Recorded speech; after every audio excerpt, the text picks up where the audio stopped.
Alistair Grieve's memorial plaque on its way to be unveiled shortly.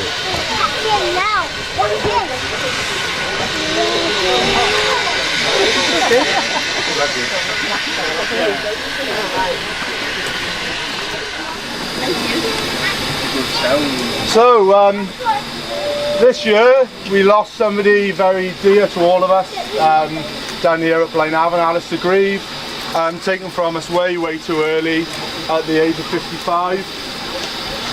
He would have been here yesterday, today and tomorrow recording the event for us, and to be honest he probably would have been here Thursday as well if he had even a hint that the pannier was in steam.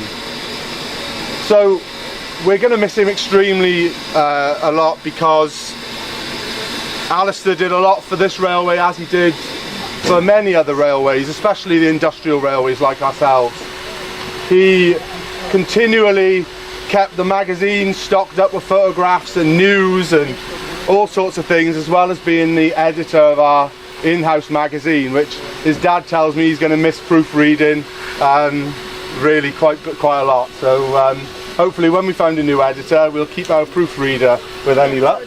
Okay. So we thought we'd do a few things this year to mark Ali's passing and to remind us all of what a big part of the railway he really was. In the tea room there's a display of Alistair's photographs which will remain certainly for the foreseeable future, just documenting some of our really big events over the last few years. And I had a phone call from Phil, who's just there, Phil Chatfield, who was our ace stonemason on the station here at High Level and at the Whistle, and whose work Alistair documented to great detail over the years. And Phil offered to do a little something to remind us all of Alistair. We haven't quite decided where we're going to put it yet, but it'll probably be somewhere discreet, because that's certainly a word for Alistair. He didn't like being in the limelight, he liked being on the other side of the lens. So it may go down by the bridge that he used to stand by on all of these events and cut the trees down and take some lovely photographs. So without further ado, I'm going to unveil this fantastic piece of art with, this is Alistair's vest, by the way, the one that he used to use while bothering bushes around Blaenavon. So there we go.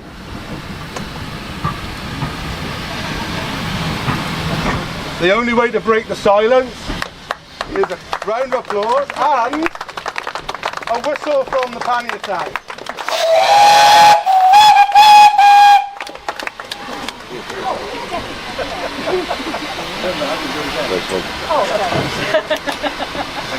Like it? It's fab, isn't it? There's the man there. There's the man.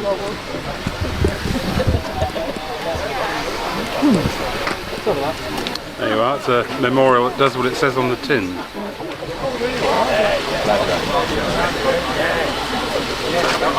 I kept it together just. Did remarkably well. Oh, thank you. The whistle you still don't know this. Oh, that's nice. I'll leave it.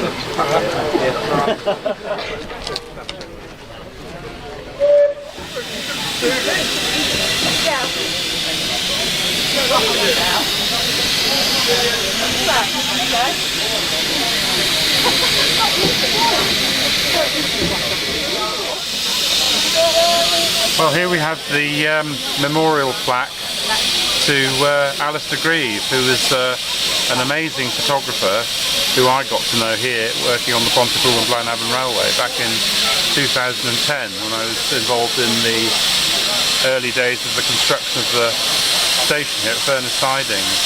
But I was always struck by the fact that Alistair was a really nice chap and interesting conversations. And he used to take photographs of me working, and when I got to see those photographs in the railway top line magazines of the Ponypool Blaenavon Railway, they were brilliant pictures. And generally, his eye for a photograph of a steam train locomotive at work was the classic industrial locomotive photograph. very good.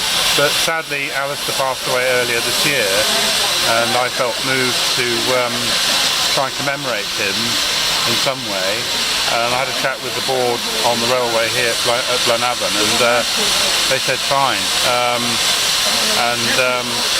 I also had a chat with the editorial staff at Trackside magazine, and spoke to Paul Appleton and there's Nick Broderick there and Tony Streeter, and between them all they said they were delighted to help sponsor the funding of this memorial plaque.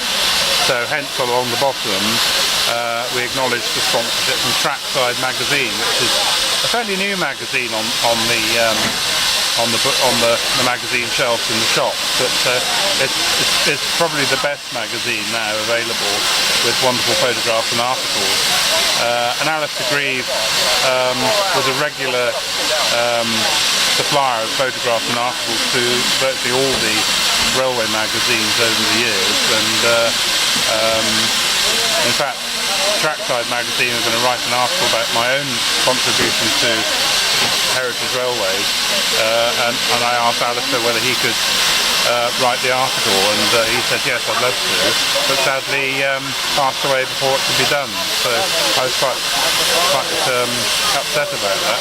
But it's nice to have created this with the little images to do with photography, and his name is here cut into a lovely piece of Welsh slate, and there we are, and his family have been here today to see it and unveil it, and I find the whole thing very moving and right and fitting, and I'm sure Alistair would be thrilled to bits.